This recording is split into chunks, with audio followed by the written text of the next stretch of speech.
Hello boys and girls, welcome to our second lecture here.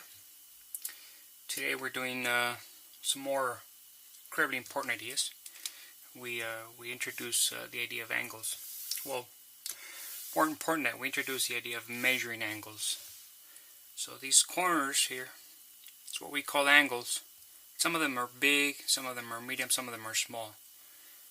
But we really want a better way to measure them other than saying big or small or little. Okay? We actually want a number that describes precisely how big these angles are. It's not like, when your wife asks you, do you love me? And you tell her, yeah, but you really can't measure it, There's no number that helps you measure those things. Fortunately for us, for our angles, there is some units of measurement, and that's exactly what we need. A better way to measure these things, really we need units. So units is not a foreign concept. I'm sure you've heard of a lot of units. You know that to measure length we usually use inches or meters or centimeters. For weight we use kilograms or pounds. Anyways, the first unit of measurement for angles is degree, a degree. And before we go on using degrees here and there, it is imperative that we learn precisely the definition of 1 degree. So here's how we can cook up 1 degree. You start off with a unit circle and you cut it up right smack through the middle. There it is. And now you've got 2 pieces. And since that was so fun, you do it again, and now you've got 4 pieces. And then you do it again, and now you've got more pieces and more pieces. And you keep on doing this forever and ever and ever. Not really. You keep on doing this until you have 360 equal pieces. When you have 360 equal pieces, I'll just do a few of them, and then we'll just pretend that I've done 360 equal pieces. Okay? At that point, then what you have, say 360 equal pieces, then what we have, each one of these, by definition, that little corner, the size of it, the size is defined to be 1 degree. That's how 1 degree was born. It was born by measuring the angle that you get when you cut up the entire circle into 360 equal pieces. Capiche? Pretty easy, right? But wait, there's more. There's a second up-and-coming unit of measurement called a radian. Not a degree. This is a competitor to the degree. It's called a radian. A different way of measuring how big the corners are, how big the angles are. This one is cooked up slightly different. What you do is you take your unit circle, and we're about to cook up 1 radian.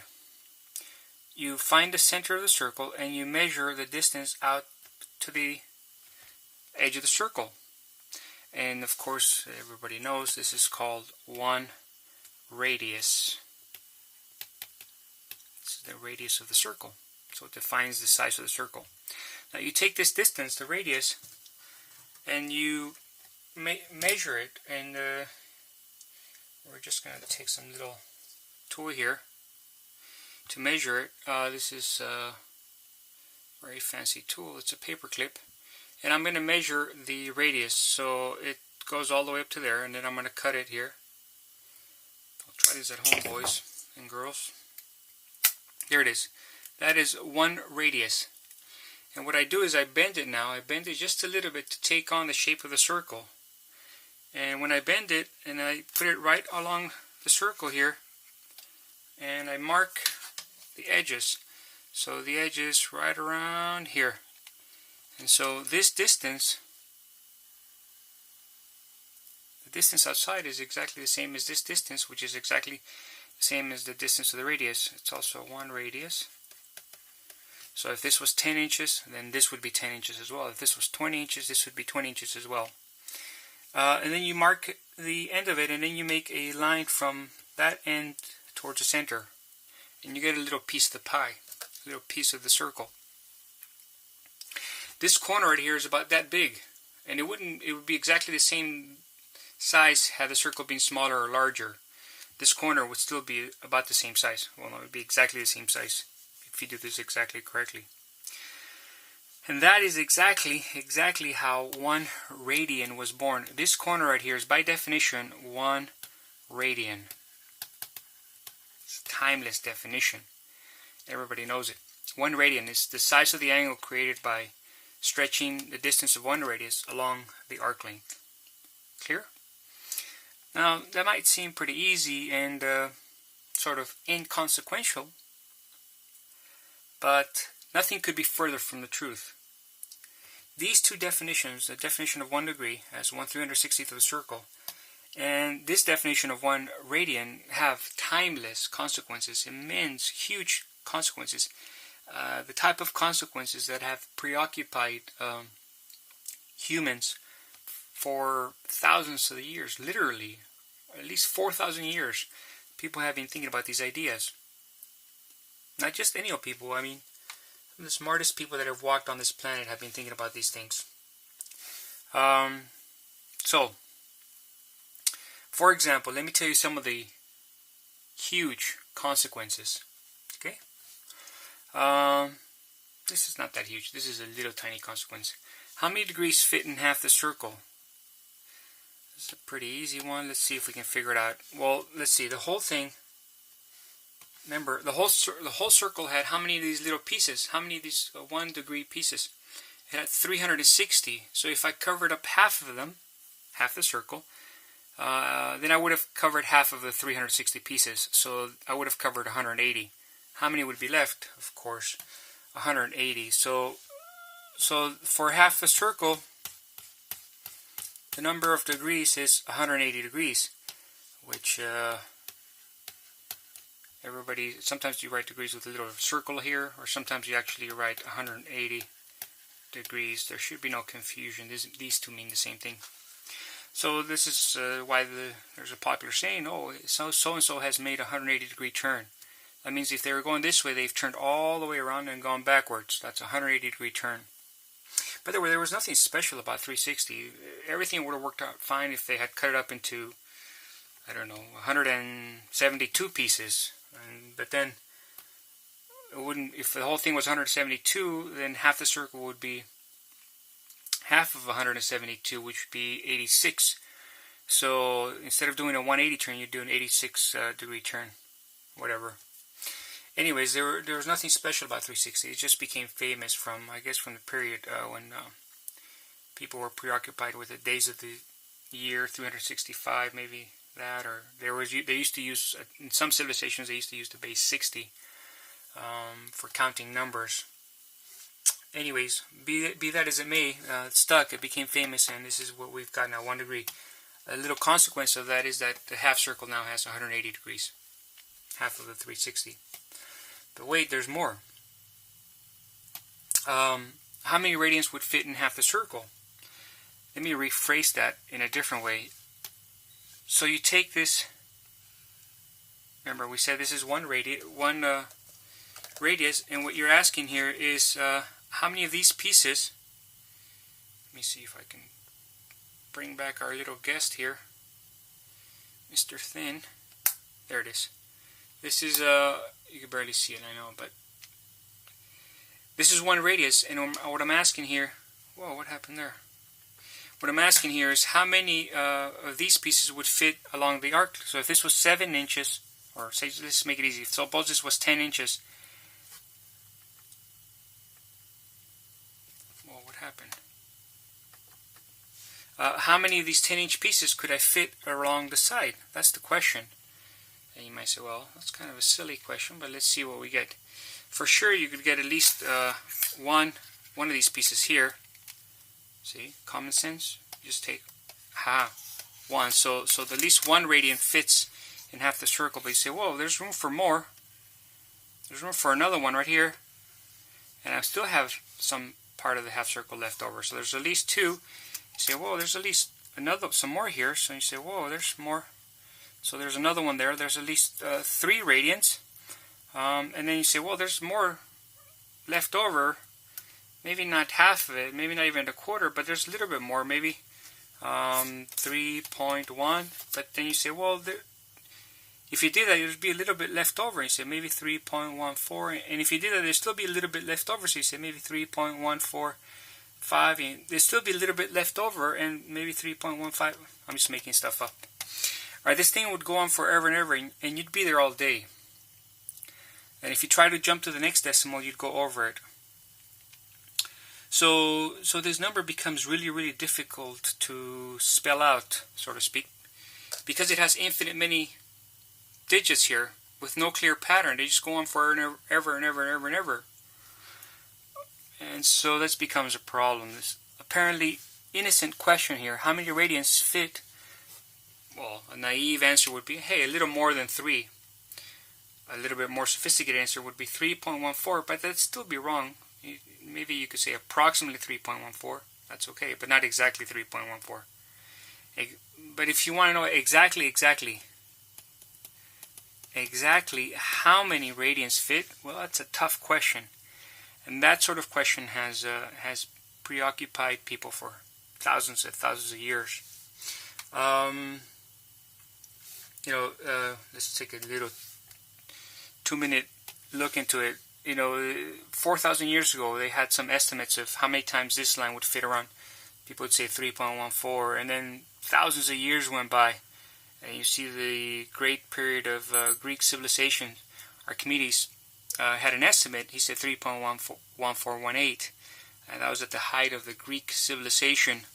And then you see the Chinese culture, or Chinese number of times that it fits.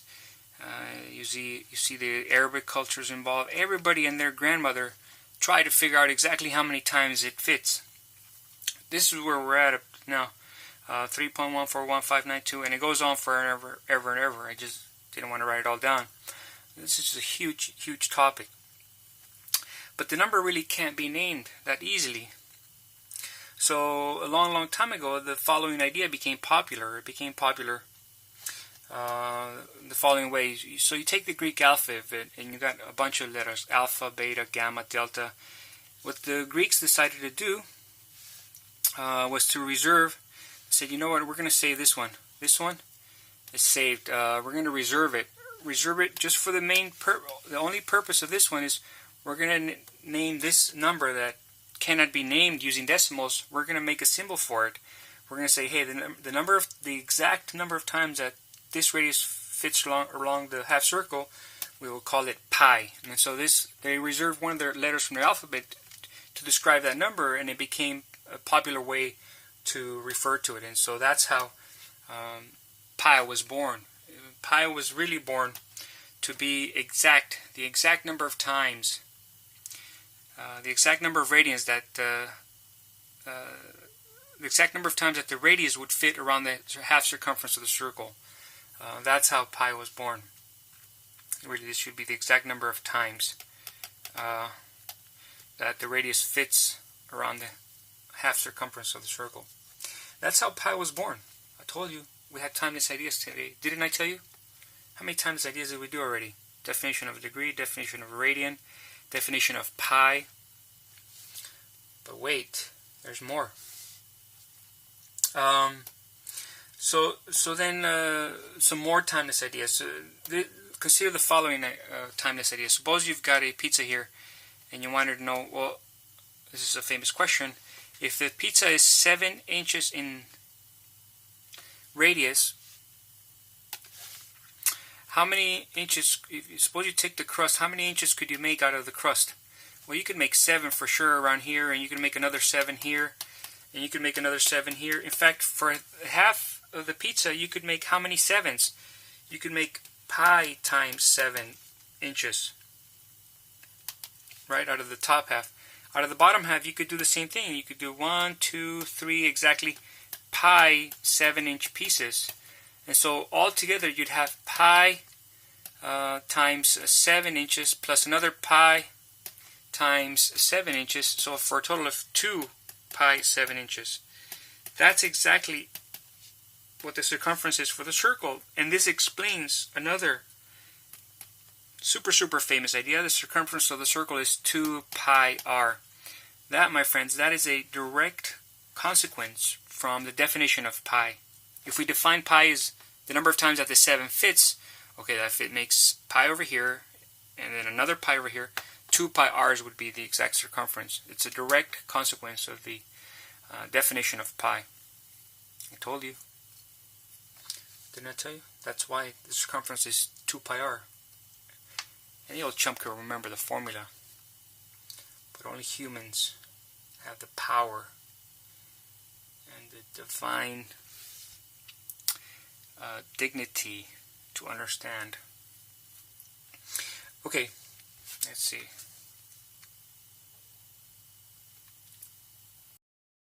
So let's summarize that. So you got one r, 2 r here is approximately 3 r's here, 3 radiuses, and for a grand total of pi radiuses on the top. And then you got the same thing on the bottom here, pi r's on the bottom. So for total circumference is 2 pi r. Super famous idea, direct consequence of the definition of pi.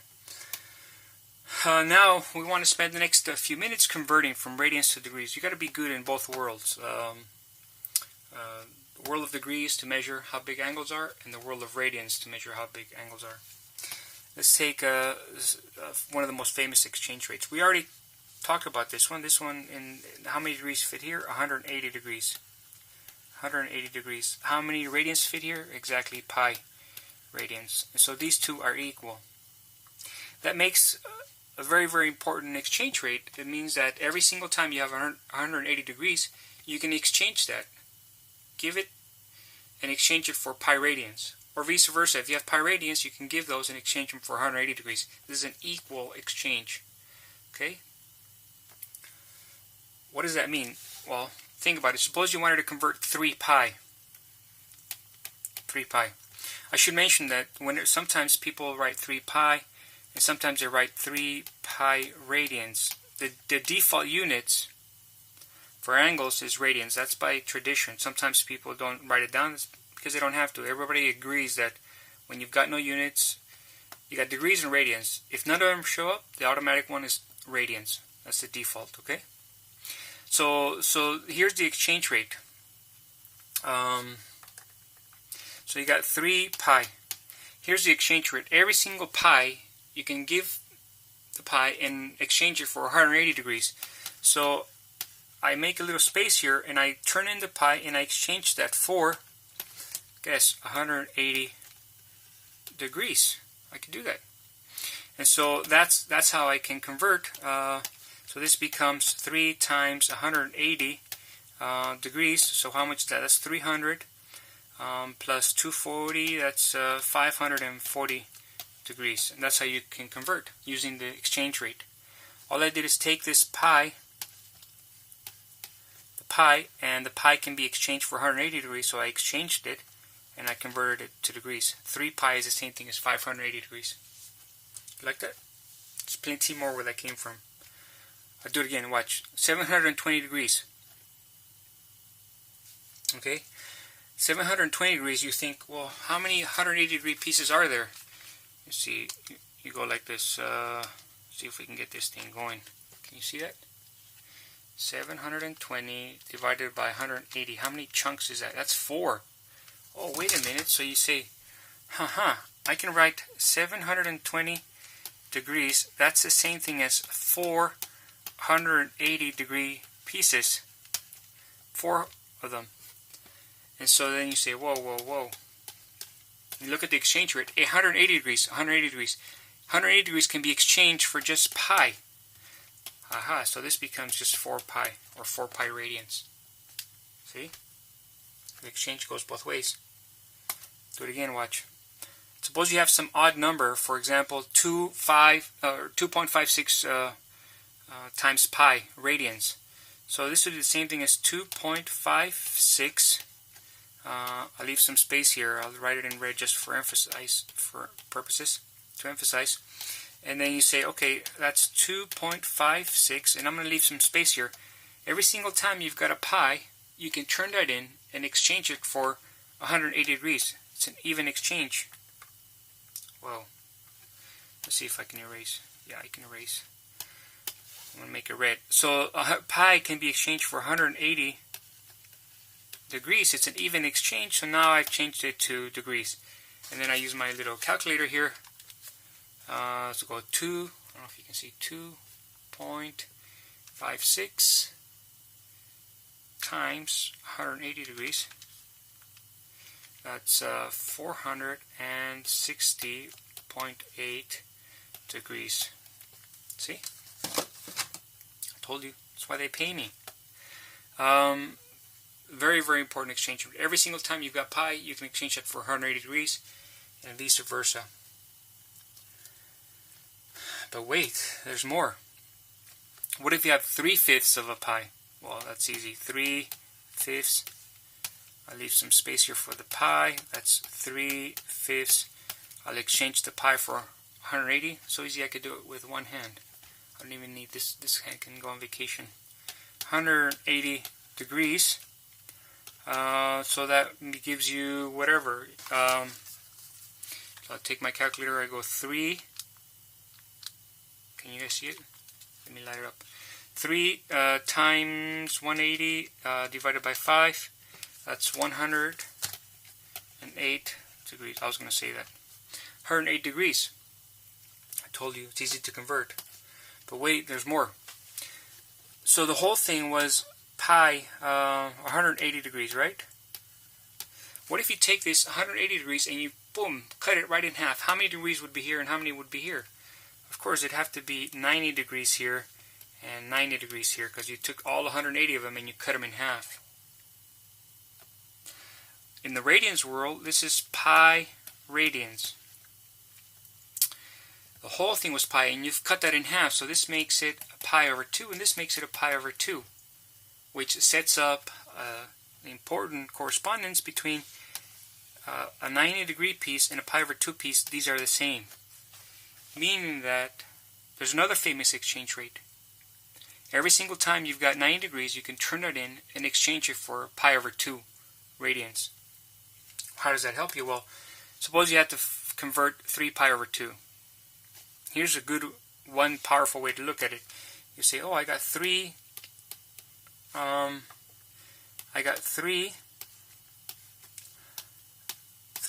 pi over 2 units. That's 3 pi over 2. This is the same thing. But I've written it this way, suggesting that the pi over 2, I'm going to exchange it using my exchange rate. Every pi over 2 can be evenly exchanged for 90 degrees. So I take my pi over 2 and I do my even exchange. How many degrees is it? Oh, it's 90 degrees. So there it is.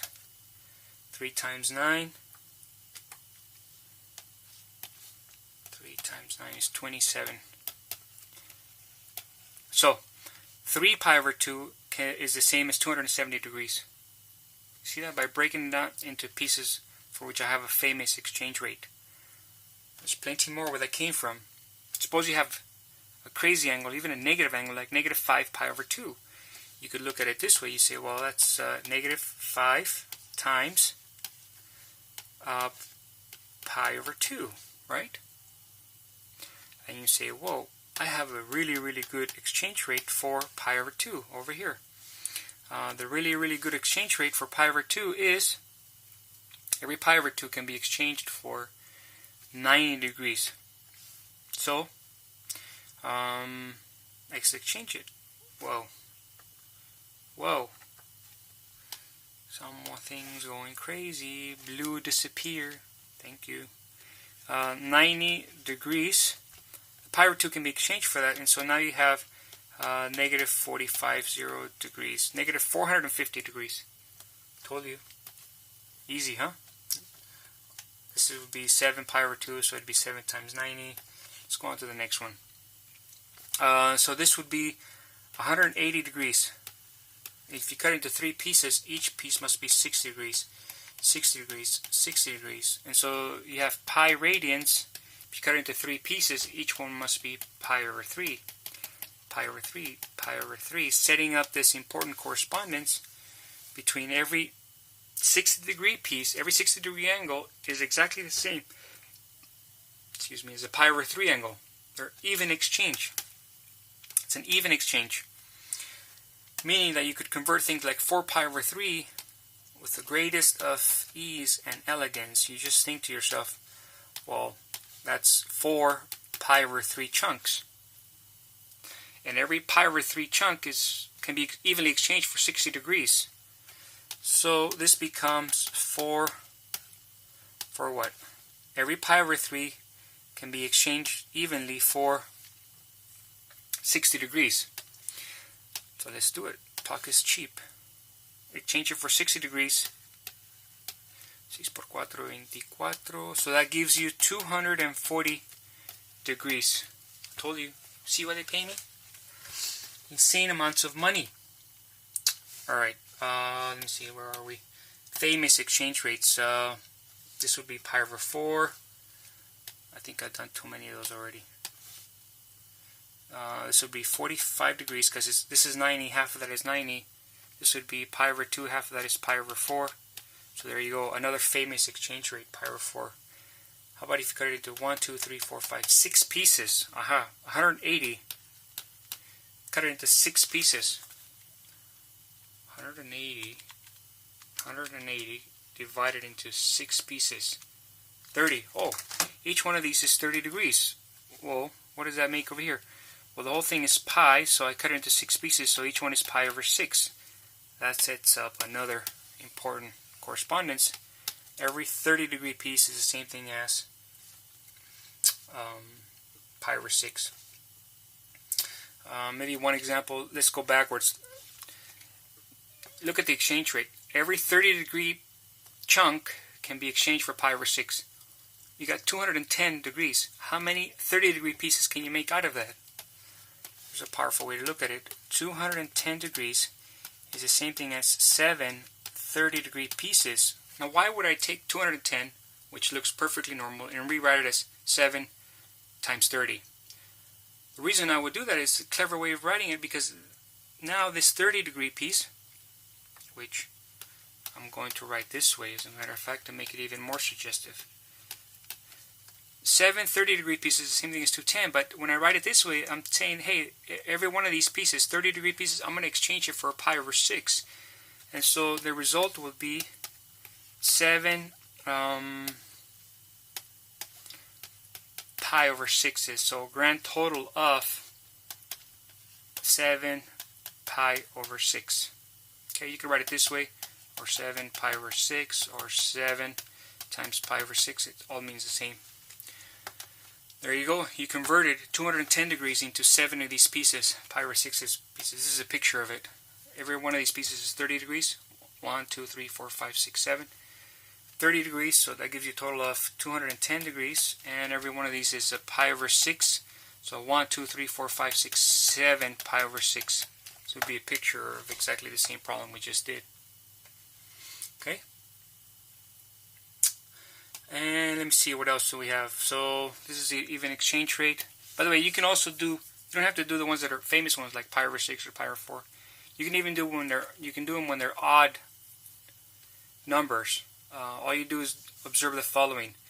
If you these two things are equal, right? They're even exchange. If you divide both sides by pi, you get 180 degrees divided by pi is equal to 1 radian.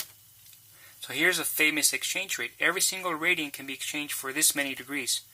By the way, this you can approximate. You use a calculator. 180 divided by pi. Can you see that? 180 divided by pi. And that is approximately 57.2958. Approximately. I can't say it's equal because it goes on forever. Degrees. So here's a famous exchange rate. Every single radian can be exchanged for that many degrees. So for example, suppose you had 2.35 radians. See, there's not even any pi in there. It's just plain 2.35 radians.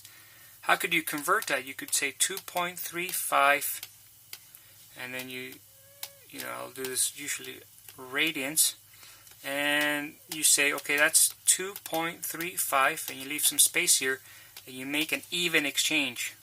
How can you exchange a radian? A radian can be exchanged for 180 over pi degrees, or approximately 57.2958 degrees. So I'll exchange it for 57.2958 degrees. At that point, I observe that it's approximate because we've cut off a bunch of numbers here. And we finish off the problem saying this is equal to approximately, so you got that number multiplied times 2.35, 134.65 degrees. See that? Such a powerful way to look at it. Just exchange the units, exchange them for the right units that you want, so long as you know the exchange rate. Okay. And you could do the same thing with degrees. Every degree, you go back to this one, and instead of solving for radians, you could solve for degrees, and you say, okay, degree is equal to pi over 180 radians, and that gives you this other exchange rate, which means that every degree is approximately 0.01745 radians. That's pi divided by 180. And do the same thing. The degree can be exchanged for that many radians. So this would be 56.54. Instead of degrees, I substitute 0.01745 radians, and whatever I get, that's number of radians. And last, here's another powerful way to look at the conversion. So you start off with this famous 0 degrees, so the same thing as 0 radians. But if you get to 180 degrees, that's the same thing as pi radians. And if you cut it in half, what's half between 0 and 180? That would be 90 degrees. What's half between 0 and pi? That would be pi over 2. You see that? You can also look at it as a timeline or a number line. And on one side you could call it degrees, on the other side radians. What's the half point between these two? Well, in the degrees world, that would be 45 degrees. In the radians world, that would be half of half, so that would be pi over 4. So every one of these pieces could be pi over 4, so this would be 3 pi over 2 plus another quarter, so you've got 2 pi over 4 plus another pi over 4, that would be 3 pi over 4. And in degrees, you have 90 plus 45, that would be 135 degrees, and so on and so forth. You could also cut up the number line into chunks, and you can look at them both ways, the radians world and the degree world. It's another powerful way to look at the conversion. Alright, I usually like to keep these lectures manageable. You should only be watching one a day, though. They're not meant to be watched over a short amount of time. This is like cake. You don't want to eat the whole cake in one sitting. You want to watch one lecture and then chill, relax. You got to do the homework. You got to read the notes. You got to do the homework. You got to post questions if you have questions on the homework. You got to read the solutions. You got to do the self-quiz. So this is not something you want to do the whole course in one day. You want to do maybe one lecture per day. Maybe sometimes if you're taking a summer class, if this is a summer class for you, you may have to double up. But it's not recommended. Usually you want to keep it one a day. I think this is already like 32 minutes, so I think that's good. Let's just finish off with a little summary here of some of the timeless ideas that I told you we would do. We found 2 units to measure angles. Right? What were the 2 units? Degrees and radians, and we defined each one. We defined pi. We explained a little bit about where pi comes from, how old the concept is, and exactly what the definition is. And some of the famous consequences. This would be a direct consequence of it. The idea that the circumference is 2 pi r. That comes from exactly the definition of pi. Pi is the number of times that it fits in half the circle, so around the r would fit twice that many times. And we talked about famous exchange rates. And I think that's a very, very, very good introduction to angles and units to measure angles and converting between the units. Alright, I think I should stop here. What do you guys think? I think that's enough. So we will call it a day. We'll see you guys here. We'll see you guys here next time. Peace.